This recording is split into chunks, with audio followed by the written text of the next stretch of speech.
Good morning, students. Today I want to focus on ancient history of Aryan dynasty. इसको हम हिंदी में आर्यक वंश कहते हैं। आर्यक वंश का संस्थापक या फाउंडर कहें तो बिंबिसार था। लेकिन इसके पहले हम थोड़ा सा जानना चाहेंगे बिंबिसार ने जब आर्यक वंश की नींव रखी मगध में, उसके पहले हम जानेंगे कि मगध क्या था। आप मैथोलॉजिकल बुक्स के माध्यम से, जैसे हिंदू इपिक महाभारत है, उसमें जिक्र आया है जरासंध का। तो जरासंध मगध से ही मिलान करता था। जरासंध के पिता का नाम बृहदत्त था और जरासंध यहीं से बिलोंग करता है। पर हम आर्यक डायनेस्टी के बारे में पढ़ने जा रहे हैं। तो प्राचीन इतिहास में आर्यक डायनेस्टी का फाउंडर बिंबिसार को कहा जाता है। बिंबिसार ने 544 BC में, यानी बिफोर क्राइस्ट में, आर्यक डायनेस्टी का फाउंडेशन रखा मगध में, और यह 15 साल की अवस्था में मगध की गद्दी पर बैठे। बिंबिसार बहुत ही सूझबूझ वाला शासक था। और आपको इससे पहले हम बताना चाहेंगे कि प्राचीन काल में हमारा भारत 16 महाजनपदों में बटा हुआ, जिसमें मगध सबसे शक्तिशाली और संपन्न महाजनपद था। और इस मगध साम्राज्य का राजा बिंबिसार अपने राज्य के विस्तार के लिए मैट्रिमोनियल अलायंस पॉलिसी का इस्तेमाल किया। उसने वैवाहिक संबंध स्थापित करके दूसरे महाजनपद या दूसरे राजाओं के साथ अपने राज्य का एक्सपेंशन करना चाहता था, राज्य का विस्तार करना चाहता था। इस प्रकार से उसने कौशल प्रदेश के, कौशल महाजनपद के राजा प्रसेनजीत की सिस्टर कौशला देवी से उसकी शादी हुई। कौशल प्रदेश आज के अवध, या हम अयोध्या कहें, अयोध्या जो है उसके आसपास का इलाका जो है कौशल प्रदेश कहलाता है। वहाँ की राजकुमारी कौशला देवी से बिंबिसार की शादी हुई, जो कि प्रसेनजीत की सिस्टर थी। और दूसरी शादी इन्होंने किया चेरना से, जो कि वैशाली की राजकुमारी थी, चेतक की पुत्री थी चेरना। और हम थोड़ा सा बताना चाहेंगे कि चेतक की बहन थी त्रिशला, और त्रिशला के लड़के थे महावीर स्वामी, जिन्होंने जैन धर्म का स्थापना किया, जो जैन धर्म के फाउंडर हैं, इसी त्रिशला के बेटे हैं। यानी बिंबिसार और महावीर में कहीं न कहीं जो है ब्लड रिलेशन आता है। और तीसरा विवाह इनका खेमा के साथ हुआ। खेमा जो कि पंजाब के राजकुमारी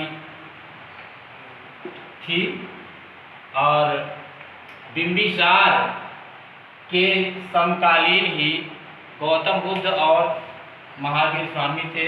इन्हीं के समय के हैं ये दोनों। और बिंबिसार ने अपनी कैपिटल, अपनी राजधानी राजगीर को बनाया। राजगीर को राजगृह के नाम से भी हम कहीं कहीं पाते हैं, जानते हैं। और इनका शासनकाल जो है 492 ईस्वी तक चला। बिंबिसार के समय में एक राजवैद्य थे, जिनको हम जीवक के नाम से जानते हैं।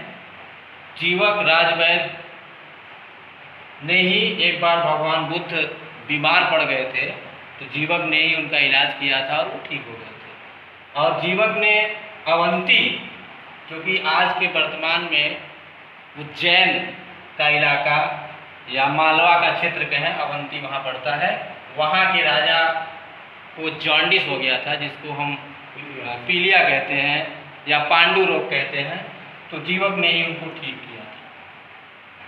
इससे पहले बिंबिसार और अवंती के राजा के जो संबंध थे वो अच्छे नहीं थे, लेकिन जीवक ने जब इनका इलाज किया तो वहाँ से मगध और अवंती के संबंध अच्छे हो गए।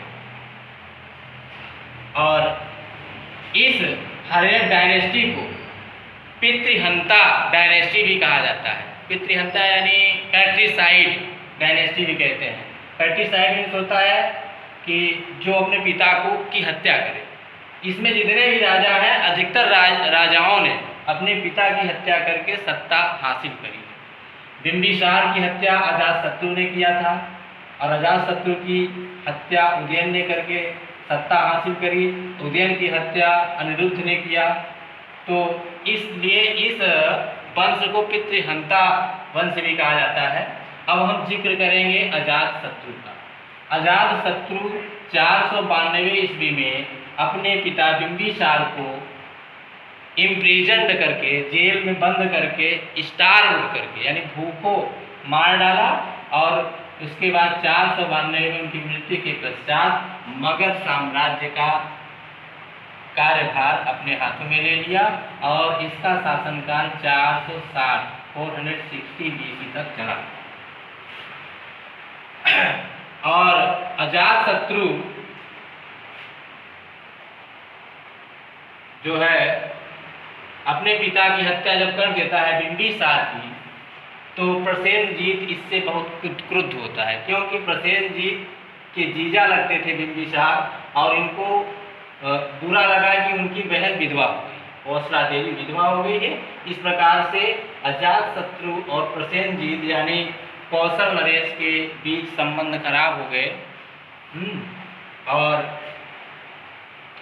अजातशत्रु के टाइम में ही बुद्ध भगवान का महानिर्वाण हुआ। महानिर्वाण यानी बुद्ध का हम कहें डेथ।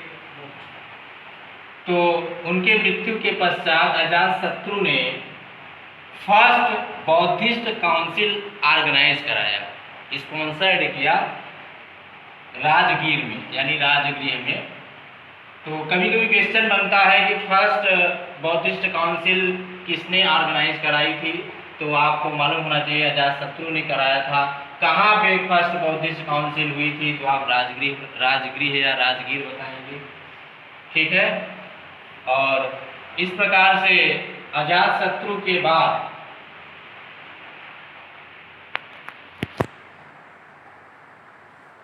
अजातशत्रु बिंबिसार का लड़का था। और अगर हम जानना चाहें तो बिंबिसार की 3 रानियां थीं। 3 रानियों में से चेलना का लड़का था अजातशत्रु। और अजातशत्रु का रिलेशन देखें तो हम महावीर स्वामी से कहीं न कहीं आता है, मातृपक्ष से, क्योंकि चेतक की लड़की थी चेलना और चेतक की बहन थी त्रिशला। त्रिशला के लड़के थे महावीर स्वामी, तो कहीं न कहीं रिलेशन में आते थे महावीर स्वामी। ये भी बहुत अच्छी चीज़ है हमारे जानकारी के लिए। और अब हम जिक्र करेंगे उदयन का। उदयन ने अजातशत्रु की 460 BC में हत्या करता है और इस प्रकार से मगध का साम्राज्य अपने हाथों में उदयन ले लेता है। उदयन ने जो राजधानी मगध की राजगीर थी उसको उसने शिफ्ट कर दिया पाटलिपुत्रा में। पाटलिपुत्रा आज वर्तमान में पाटलिपुत्र पटना को हम कहते हैं, पटना के नाम से जाना जाता है पाटलिपुत्र। और पाटलिपुत्र के पास ही उदयन ने एक विशाल किले का निर्माण भी कराया।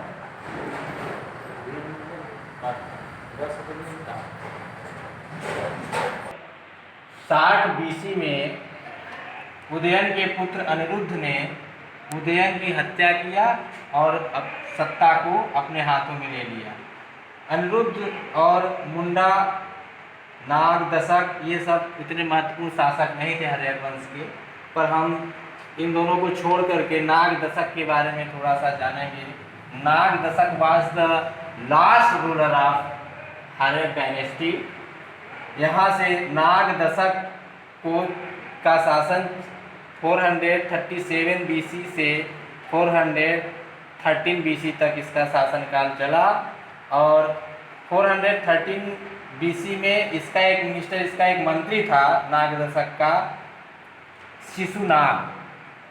शिशुनाग ने ही नाग दशक की हत्या करके मगध साम्राज्य का शासक बन गया और यहाँ से हर्यक वंश का अंत हो जाता है और शिशुनाग वंश का प्रारंभ होता है।